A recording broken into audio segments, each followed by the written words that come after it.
Hello అందరికీ ఈరోజు మనము వాయిడ్ అగ్రిమెంట్ అంటే ఏంటి, వాయిడ్ కాంట్రాక్ట్ అంటే ఏంటో తెలుసుకుందాం. ఇది మనకి ఇండియన్ కాంట్రాక్ట్ యాక్ట్ 1872లో మెన్షన్ చేసిందనమాట. 2 clause G వచ్చేసి వాయిడ్ అగ్రిమెంట్ అంటే ఏంటో చెప్తుంది, 2 clause J వచ్చేసి వాయిడ్ కాంట్రాక్ట్ అంటే ఏంటో చెప్తుంది అనమాట. సో మనకి వాయిడ్ అగ్రిమెంట్ అంటే an agreement which is not enforceable by law అనేసి మనకి యాక్ట్లో మెన్షన్ చేస్తున్నారనమాట.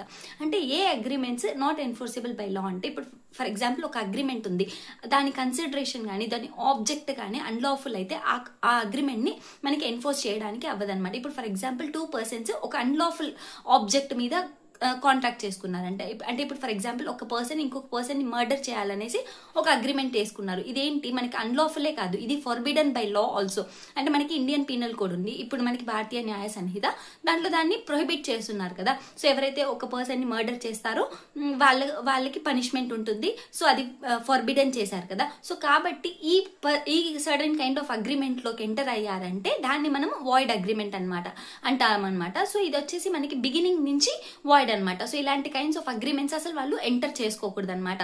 సో ఒకవేళ వాళ్ళు అలాంటి అగ్రిమెంట్స్ లోకి ఎంటర్ అయినా కూడా ఆ అగ్రిమెంట్స్ ని ఎన్ఫోర్స్ చేయడం అనేది జరగదన్నమాట. సో అలాగే మనకి ఇంకా కొన్ని డిఫరెంట్ కైండ్స్ ఆఫ్ అగ్రిమెంట్స్ ని మనకి ఇండియన్ కాంట్రాక్ట్ యాక్ట్ లో మెన్షన్ చేశారనమాట.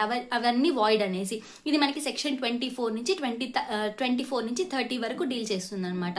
Like for example restrain of marriage అంటే ఒక పర్సన్ ఇంకొక పర్సన్ ని మ్యారేజ్ చేసుకోవద్దు అని రెస్ట్రెయిన్ పెట్టడం. ఇలా కానీ ఒక పర్సన్ ఇంకొక పర్సన్ యొక్క right to freedom of trade ని రెస్ట్రెయిన్ చేయడం, లేకపోతే ఒక పర్సన్ కి ఒక లీగల్ రైట్ ఉందన్నమాట ఒక ప్రొసీడింగ్ స్టార్ట్ చేయడానికి, దాన్ని కర్టైల్ చేయడం. సో ఇలాంటి కైండ్స్ ఆఫ్ అగ్రిమెంట్స్, అలాగే వేజరింగ్ అగ్రిమెంట్, లేకపోతే ఒక అగ్రిమెంట్ అన్సర్టైన్ ఉందన్నమాట. సో అలాంటి కైండ్స్ ఆఫ్ అగ్రిమెంట్స్ ఇలాంటివన్నీ వాయిడ్ అనేసి మనకి యాక్ట్ లో స్పెసిఫికల్ గా మెన్షన్ చేశారనమాట. అలాగే ఇప్పుడు ఏదైనా సెక్షన్ 23లో కూడా ఏది అన్లాఫుల్ ఆబ్జెక్ట్, ఏది అన్లాఫుల్ కన్సిడరేషన్ ఇలా కూడా మెన్షన్ చేస్తున్నారనమాట. సో వాటి కోసం మనం అగ్రిమెంట్ ఎంటర్ అయ్యామంటే అది వాయిడ్ అగ్రిమెంట్ అనమాట. సో ఫ్రమ్ ద బిగినింగ్ ఆ అగ్రిమెంట్స్ ని మనకి ఎన్ఫోర్స్ చేయడానికి అవ్వదన్నమాట.